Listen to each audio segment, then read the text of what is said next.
안녕하세요, 사장님. 저 로이어 주류에서 나온 김은란입니다. 아, 새로 오신 영업사원이시구나. 네, 앞으로도 저희 로이어 주류 많이 이용해 주세요. 그래요.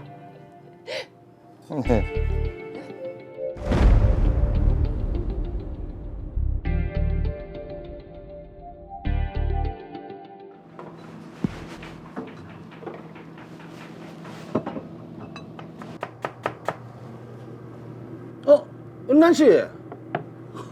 사장님, 보니까 딱 정리를 해야겠더라고요. 로이어 소주로 넣으시는 거 맞죠? 예. 올해도 저희 로이어 소주랑 계약하시는 거죠? 뭐 그럽시다. 아싸! 사장님, 감사합니다. 계약도 해주셨는데 저희 팀 회식 한번 하러 와야겠어요. 회식. 좋죠. 날짜만 잡아요. 네, 정리는 다 끝났습니다. 그럼 저는 다음에 또 올게요. 영업을 잘하시네요. 상당합니다. 싹싹하고 일도 참 잘하네.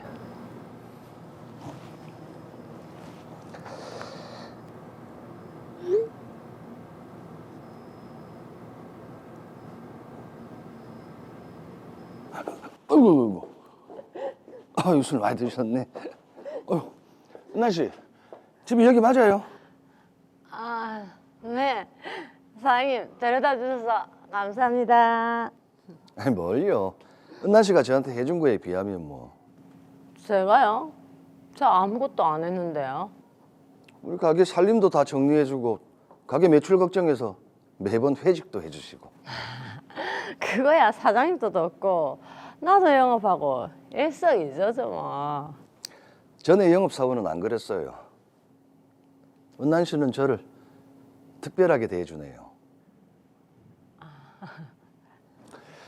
그럼 얼른 들어가세요.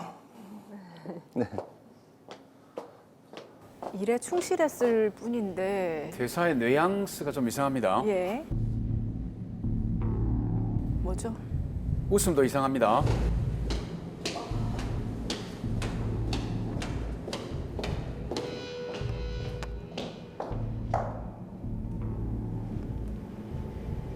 뭐지? 누가 자꾸 쳐다보는 것 같지? 피곤해서 그러나? 아우, 저런 느낌 정말 싫죠. 야, 누가 있네요.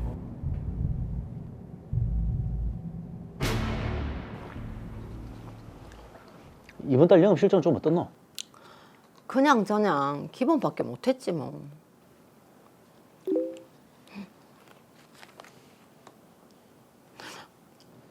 왜?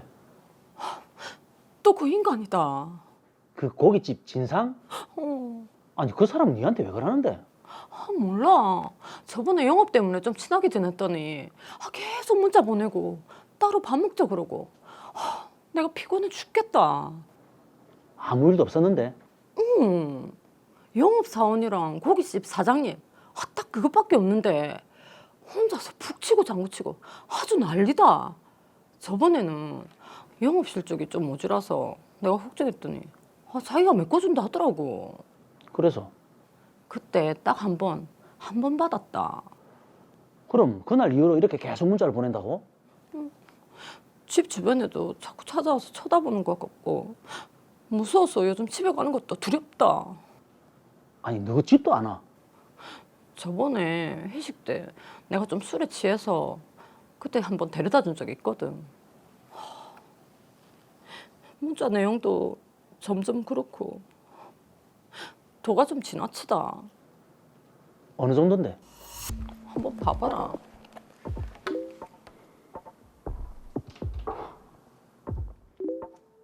사귄다고 착각을 하시나요? 그러네요. 뭐? 연인 간의 문자 같은데요. 니 이 사람이랑 사귀었나?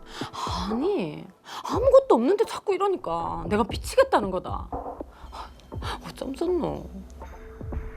경찰에 접근 금지 뭐 이런 거 신청해야 되는 거 아이가? 그렇게까지야.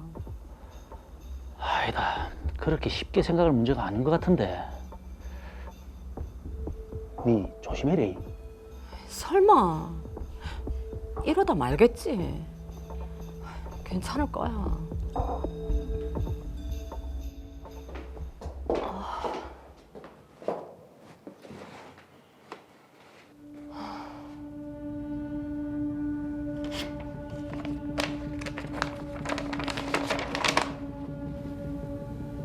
어휴, 오. 집에 들어가기도 무서울 것 같아요. 집에 있는 거 아니야? 그러게 봐요.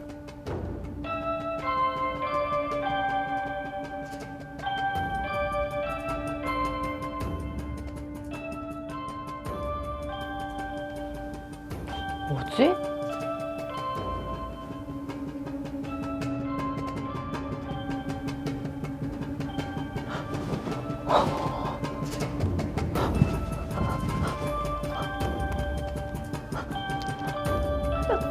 거기 경찰서죠.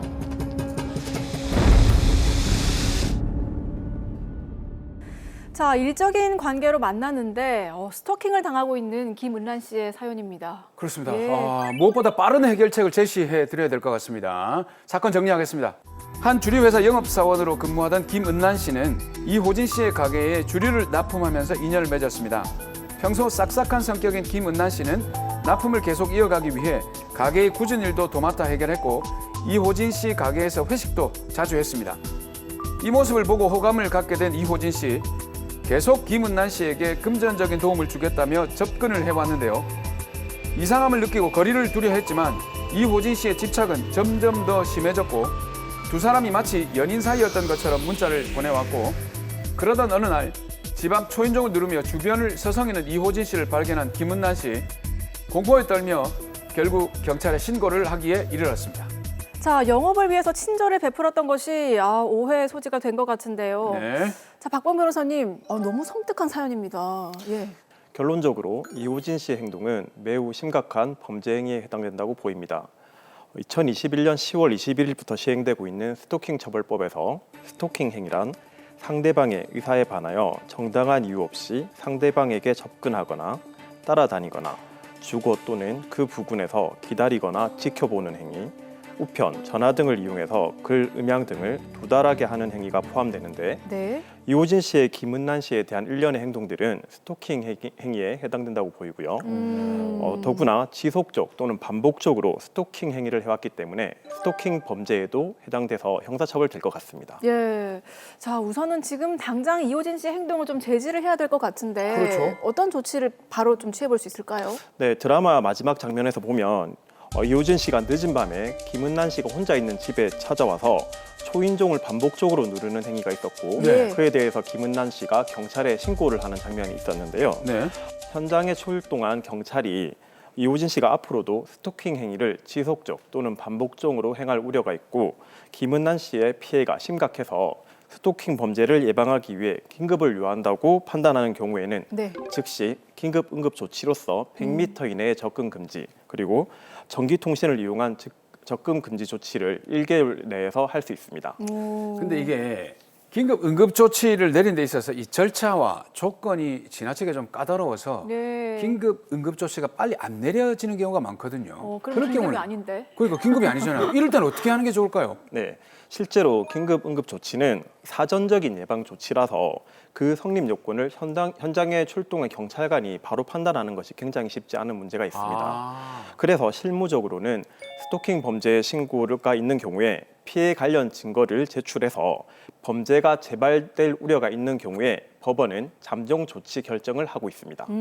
잠정 조치 결정. 이거는 뭐 긴급 응급 조치랑은 어떻게 다릅니까? 네, 잠정 조치에는 100m 이내의 접근 금지 또는 전기 통신을 이용한 접근 금지 외에도 스토킹 범죄 중단에 관한 서면 경고, 그리고 경찰서 유치장 또는 구치소의 유치까지 가능한데요. 네. 이러한 각 조치는 중복적으로도 가능하고요. 그리고 100m 이내 및 전기 통신을 이용한 접근 금지는 2개월 이내 이해까지 총 6개월간 연장이 가능하고 네. 유치는 1개월간 가능합니다. 자, 그런데 변호사님, 긴급 응급 조치나 잠정 조치 같은 경우에는 스토킹 범죄에 해당이 돼야 이제 가능한 보호 조치잖아요. 자, 그런데 이게 뭐 지속적이거나 반복성이 없어서 형사처벌 대상이 아니라고 해도 네. 스토킹 범죄는 사실 1회만 이렇게 뭔가 누가 나를 쳐다보고 있다, 따라다닌다고 하면 굉장히 공포스럽고 무섭지 자- 않습니까? 그 자체로만도 굉장히 무서운 일이죠. 예. 근데 이 조치 기간이 지나버린 그런 경우도 있거든요. 맞아요. 이런 경우에는 도대체 어떻게 하면 좋을까요? 네, 정말 좋은 질문이신데요. 잠정 조치 기간이 경과하거나 스토킹 범죄까지는 해당하지 않는 경우에도 가해자의 행위에 대해서는 법원에 접근 금지 가처분 신청을 해서 추가적인 피해를 예방할 수 있습니다. 다만 법원에서는 피해자의 인격권이 현저히 침해되고 있거나 침해가 임박하였다는 급박한 사정이 충분히 소명되어야 가처분 인용 결정을 하고 있기 때문에 피해 증거를 충분히 확보해서 신청해야 합니다. 네, 자 그러네요. 피해자의 말만 믿고 상대방의 자유를 또 제한하면 안 되니까 그것도 법원이 그렇네요. 충분한 소명을 요구를 하는 것 같습니다. 자 그러면 잠정 조치와 접근 금지 가처분에도 이게 어떤 차이점이 있습니까? 네, 정준희 아나운서의 말처럼 가처분 결정을 위해서는 각 당사자의 주장과 증거를 확인하기 위해서 법원에서 신문 기일을 지정하고 신문 절차를 진행한 후에 결정하게 됩니다. 네. 그리고 피해자에 대한 접근 금지를 명하는 것은 같은데요. 피해 예방을 위해 접근 금지 가처분 결정 후에 가해자가 명령을 위반하게 되면 위반 행위 1회당 금전적인 손해배상을 지급하도록 해서 간접 강제를 하고 있습니다. 근데 제가 이 사건을 좀 한번 살펴봤는데요. 예. 이호진 씨 입장에서는 김은난 씨가 자신과 호감을 가지고 만나고 있고 우리는 연인 관계였다 이렇게 주장을 하거든요. 그 혼자만의 착각인 것 같아요. 지금 김은한 씨 같은 경우에는 일적으로 만났고 이게 영업을 위해서 친절을 베풀었는데 스토킹으로 돌아왔다 이렇게도 주장을 하고 있거든요. 남자는 다 그래요. 이게 사실 종이 한 장 차인데 누구의 얘기가 맞는지 어떻게 이게 확인을 좀 해야 될까요? 그러게요. 네, 앞에서 설명드린 것처럼 스토킹 범죄가 성립되기 위해서는 스토킹 행위가 지속적 또는 반복적으로 이루어져야 하는데요. 그렇죠. 김은난 씨의 경우 이호진 씨로부터 받은 문자 메시지, 편지, 통화 녹음, 통화 내역, 그리고 주거지 근처의 CCTV 영상, 그리고 인터폰에 나온 영상, 피해 사실을 알고 있는 직장 동료 아까 손호진 씨의 진술이나 사실 확인서 등을 이제 확인하게 되면 충분히 스토킹 범죄가 성립될 것으로 보입니다. 네, 말씀하신 그런 여러 증거들을 모아서 경찰에 그럼 신고를 하면은 이호진 씨는 어떤 처벌을 받습니까? 네, 스토킹 범죄를 저지른 사람은 3년 이하의 징역 또는 3천만 원 이하의 벌금에 처하게 되어 있고 흉기 또는 그 밖의 위험한 물건을 이용 또는 휴대하여 범죄를 저지른 사람은 5년 이하의 징역 또는 5천만 원 이하의 벌금으로 가중처벌되게 규정되어 있습니다. 예. 다만 단순 스토킹 범죄의 경우 피해자가 처벌 불원의 의사를 밝히면 공소를 제기할 수 없는 반의사 불벌죄에 해당하기 때문에 피해자와 합의를 하게 되면 처벌을 할 수 없습니다. 자, 그런데 변호사님, 스토킹 범죄자들 대부분이 피해자에 대한 집착이 또 매우 강한 성향이라고 하더라고요. 맞아요. 그래서 긴급 응급 조치나 잠정 조치를 받은 상태에서도 계속 연락을 해서 네. 피해자를 괴롭힌다거나 아니면 고소를 취하하라고 종용하는 경우가 많다고 하던데 어떻게 해야 됩니까? 네, 그에 대해서도 법에서는 규정을 하고 있는데요. 접근 금지 잠정 조치를 위반한 사람에 대해서는 스토킹 범죄와 별개로 2년 이하의 징역 또는 2천만 원 이하의 벌금에 처하도록 규정되어 있습니다. 네. 즉 두 개의 범죄가 별개로 성립해서 경합범으로 가중처벌됩니다. 그리고 고소치하를 종용하는 정도가 협박 또는 폭행 등 또 다른 범죄를 구성하는 경우에는 역시 추가로 가중처벌된다는 점을 반드시 명심하시기 바랍니다. 예. 네, 이 스토킹 범죄와 관련해서는 최근에 사회적인 공분을 일으켰던 신당역 살인 사건이 예, 있었거든요. 있었죠. 사실 그 사건 이후에 법 개정 논의가 계속 이루어지고 있다고 하는데 어떤 논의가 오가고 있는지 혹시 아십니까? 예, 그렇습니다. 개정안은 피해자 보호 제도를 집중적으로 보강하고 있는데요. 첫째, 가해자가 피해자에게 접근하는 것을 막기 위해 잠정 조치에 위치 추적, 전자장치, 우리가 흔히 알고 있는 전자 발찌 등을 부착하게 하는 제도가 도입되었고요. 두 번째로 잠정 조치를 위반하는 경우에는 형량이 3년 이하의 징역 또는 3천만 원 이하의 벌금으로 상향되어서 긴급 체포도 가능하게 되었습니다.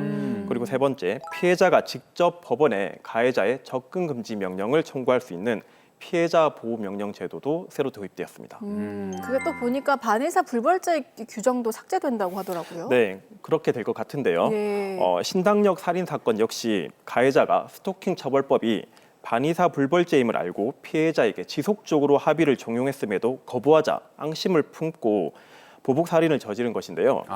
법 시행 후 가해자들이 실제로 피해자에게 합의를 빌미로 접근해서 2차 스토킹 범죄나 보복 범죄를 저지르는 된다는 지적이 굉장히 많았고요. 네. 결국 위 규정을 폐지하는 내용으로 개정안이 입법 예고되어 있습니다. 이렇게 되면 피해자와 합의하더라도 형사처벌을 받게 되는 것이죠. 네. 네, 이게 스토킹 범죄가 당하는 사람에게서는 정말 인생을 포기하고 싶을 정도의 공포스러운 그런 일이거든요. 예, 이 맞습니다. 가해자인 스토킹을 하는 사람에게 하지 말라라고 하는 것도 중요하지만 피해자가 어떻게 지혜롭게 대처하느냐 이런 부분도 중요할 것 같거든요. 네. 피해자의 어떤 대처가 지혜로운 대처가 될까요? 네, 제가 그동안 방송을 통해서 수도 없이 강조한 사실이 있습니다. 네. 바로 처음 피해를 당했을 때 절대 참지 말고 바로 법적인 조치를 취하셔야 심각한 피해를 예방할 수 있다는 말인데요. 스토킹 범죄는 그 핵심 요건으로 스토킹 행위의 지속성과 반복성을 요구하는데 결국 초기 대처가 미흡해서 계속적인 피해가 발생하게 되는 것입니다. 네. 연인 관계, 가족 관계, 그리고 직장 동료, 사회적 친분 등을 고려해서 그냥 넘어가는 일들이 결국은 더 큰 피해를 양상하고 강력 범죄의 원인이 될 수 있다는 점을 분명히 명심하시고 초기 대응에 집중해 주시기 바랍니다. 정말 뭐 좋은 게 좋은 거지가 아니라 그렇죠. 초기부터 아주 단호하게 대응을 해야 될 것 같습니다. 전하지 마세요. 번호도 몰라요. 자, 마지막으로 김은란 씨를 위한 솔루션 부탁드립니다. 네. 이호진 씨의 행동은 스토킹 범죄에 해당하므로 출동한 경찰에게 그동안의 피해 사실과 관련 증거를 제시하시면서 긴급 응급 조치를 요청하시기 바랍니다. 그리고 긴급 응급 조치 기간이 만료되기 전에 반드시 잠정 조치를 신청하시고요. 민사법원의 접근 금지 가처분 결정을 받아서 추가적인 피해를 예방하시기 바랍니다. 또한 이호진 씨의 범죄 행위로 김은란 씨는 정신적 고통도 극심한 상황이시기 때문에 정신과 진료나 심리 치료를 받으시고 그 진단서나 소견서를 수사기관에 제출하셔서 엄벌에 처할 수 있도록 꼭 진정하시기 바랍니다.